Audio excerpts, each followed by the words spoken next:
Hi, welcome to the second installment of Running Research, where we take a look or a snapshot of research articles that address different aspects of running. Today's article is taking a look at neutral shoes versus motion-controlled shoes and how we can use these to our benefit. So the name of the study is Injury Risk to Runners Using Standard or Motion Control Shoes, a randomized controlled trial with participant and assessor blinding. And so a quick note on blinding. Blinding is actually kind of cool. So that means that the participant has no idea if they're getting the motion controlled shoe or the stability shoe, and the assessor who's doing the assessing also has no idea which shoes they've been wearing. So it's kind of a neat way to make sure that that's not going to affect the results of the study. So the hypothesis of the study is they're looking at a runner with a pronated foot posture. If someone has a pronated foot, meaning whenever you come through your foot strike, I've got a shoe here to help me. So whenever you come through your foot strike, a pronated runner typically has a little bit more roll inwards as they come down, hit the ground, and roll in. That arch kind of collapses a little bit, and we call that pronation.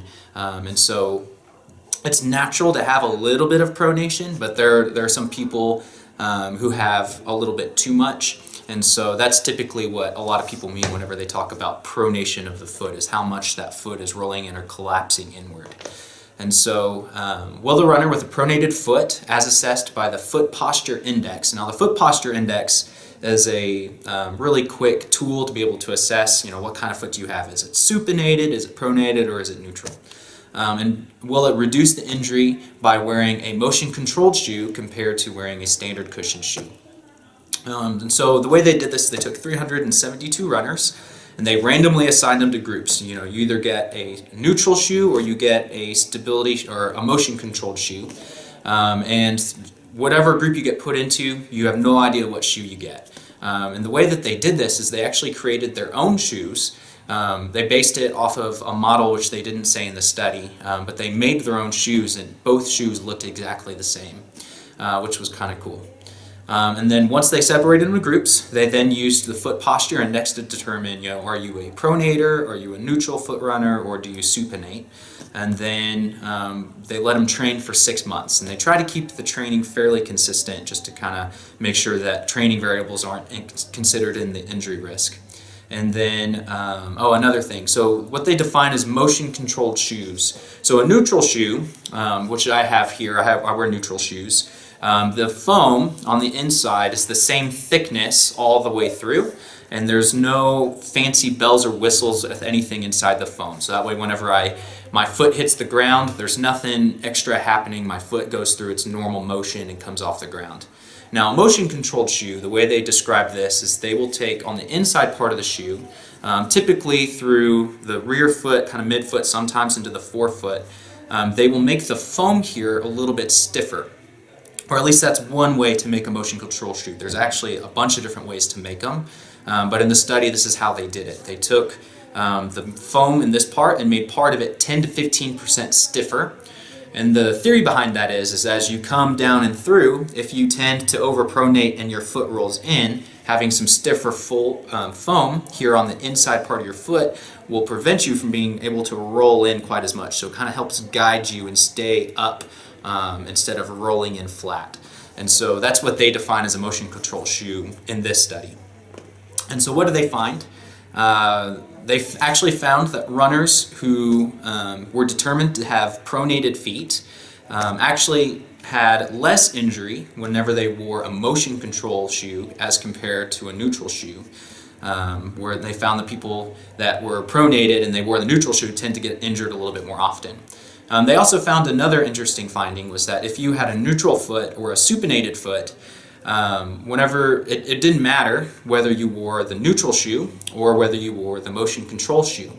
And so injury risk was the same regardless of which shoe type you wear. So that kind of frees you up a little bit. If you're a neutral foot runner or a supinated foot runner, you can wear either shoe and you should be fine, or at least according to the study. And so what is the study trying to say? Well, the study is saying that if your foot pronates, then it might be a better idea for you to get a motion control shoe. to be able to help reduce your risk injury. And what is the study not saying? So what the study is not saying is that if you wear the motion control shoe, if you have a pronated foot and you wear the motion control shoe, what it's not saying is that it will prevent you from having an injury. That's not what it's saying. It's saying that your likelihood of injury will be reduced. So if you go buy a motion control shoe, don't expect you to all of a sudden have no injury problems. And putting yourself in a motion control shoe, according to this study, will help reduce the likelihood of that happening. What is this also not saying? The study is also not saying anything about other technologies of shoes. So like I kind of said before, there are actually a bunch of different ways you can make motion control shoes. In this study, they increased the foam 10 to 15% on this part of the foot, and that seemed to work for people who had pronated feet. There's a lot of other technologies out there. For example, you'll see stuff like a guide rail. There are some rails that they'll put on the medial part of the foot right here, and the idea behind that is instead of having a stiffer foam, a guide rail will make the upper of the shoe a little bit stiffer, prevent that foot from rolling in. There's that. There's also where you combine the foam to make this stiffer as well as having a guide rail. You have those as well. You also have really advanced heel cups and having a lot of support through this part back here, and some shoes will help kind of prevent the pronation from happening. And so, you know, there's tons of different types of motion stability control shoes. So this study only specifically looks at if you increase the foam stiffness here 10 to 15%. Okay, so that's kind of a quick snapshot at this study. Looking at neutral shoes versus pronated, neutral shoes versus motion control shoes, and whether or not you have a pronated, neutral, or supinated foot.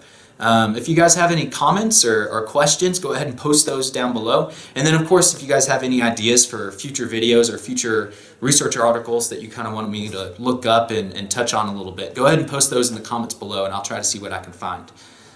You guys have a great day.